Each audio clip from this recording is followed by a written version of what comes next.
آج کا خاص عمل جمعرات اور جمعہ صرف 2 دن کا یہ عمل ہے۔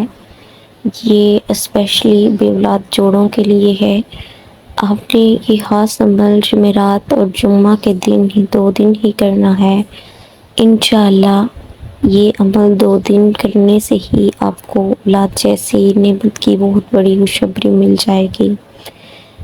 اگر ایک جمعہ اور جمعرات آپ کریں، فار ایگزامپل آپ کے پیریڈز آئے ہیں تو آپ ابھی آپ نے شاور لیا ہے تو آپ یہ ایک جمعرات اور جمعہ کر لیں، تو نہیں تو اگلے پیریڈز آنے تک 4 جمعے اور جمعرات آتے ہیں 4 میں کر لیجئے، 3 آئے 3 میں کر لیجئے، 4 آتے ہیں تو 4 میں کر لیجئے۔ لیکن انشاءاللہ اللہ کے فضل و کرم سے یہ جو جمعرات اور جمعہ کے دن ایک دفعہ ہی عمل کرنے سے آپ کو اولاد کی خوشخبری مل جائے گی۔ کرنا آپ نے یہ ہے، بہت ہی یہ خاص عمل ہے۔ اللہ کے حضور گڑ گڑا کے سب سے پہلے اپنے گناہوں کی معافی مانگیں اور اللہ سے توبہ استغفار ضرور کیا کریں۔ استغفار کی کم از کم ایک تسبیح یعنی 100 مرتبہ ضرور پڑھا کریں۔ اللہ کے نبی حضرت محمد صلی اللہ علیہ وآلہ وسلم جو گناہوں سے مبرہ تھے پھر بھی 100 مرتبہ روزانہ استغفار کو لازم پڑھا کرتے تھے، اس لیے آپ بھی ہر روز 100 مرتبہ استغفر اللہ لازم کیا کریں۔ ہو سکتا ہے کہ بعض جو ہیں گناہ ہمارے ان کی وجہ سے اللہ تعالیٰ نے ہمیں آزمائشوں میں ڈالا ہوا ہے۔ آپ نے یہ خاص عمل جو ہے یہ نماز عصر کے بعد کرنا ہے۔ جمعرات کے دن بھی نماز عصر کے بعد اور جمعہ کے دن بھی نماز عصر کے بعد۔ جمعہ کا دن ہماری تاریخ میں بہت ہی خاص دن ہے، اسے سید الایام باقی تمام دنوں کا سردار کہا جاتا ہے، اس لیے اسی دن ایک خاص گھڑی آتی ہے جب تمام دعائیں قبول کر لی جاتی ہیں۔ تو آپ نے اس خاص گھڑی میں عصر کے بعد ہی یہ عمل کرنا ہے۔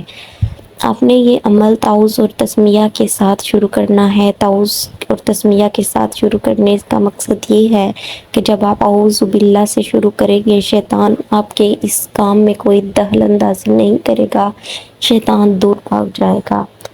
تو آپ نے سب سے پہلے تعوذ اور تسمیہ 3 بار پڑھ لیجئے، اول و آخر کوئی سا بھی درود پاک 1 دفعہ، 11 دفعہ یا پھر 7 دفعہ، 3 دفعہ، کوئی سا بھی درود پاک، خاص طور پر وہ درود پاک پڑھ لیجئے جو آپ نماز میں پڑھتے ہیں۔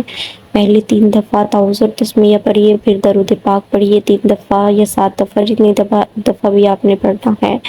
اس کے بعد درمیان میں 41 ٹائم 41 دفعہ ایک نہایت ہی خوبصورت صورت جو اللہ تعالیٰ کے نبی پر مشکلات کو دور کرنے کے لیے نازل ہوئی، جب اللہ کے نبی بہت ہی مشکل حالات میں تھے تو اللہ تعالیٰ نے وہ صورت نازل کی۔ وہ صورت بہت ہی خاص صورت ہے، قرآن مجید کی سب سے چھوٹی صورت سورہ کوثر ہے۔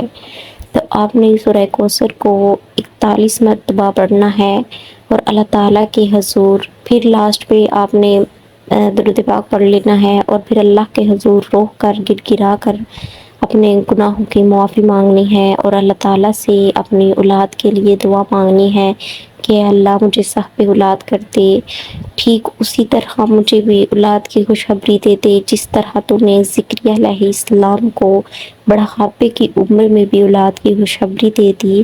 تو اے اللہ تو ناممکن کو ممکن بنانے والا ہے۔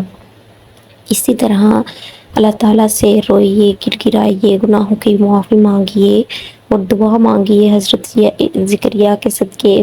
اللہ تعالیٰ آپ کو ضرور صاحب اولاد کر دے۔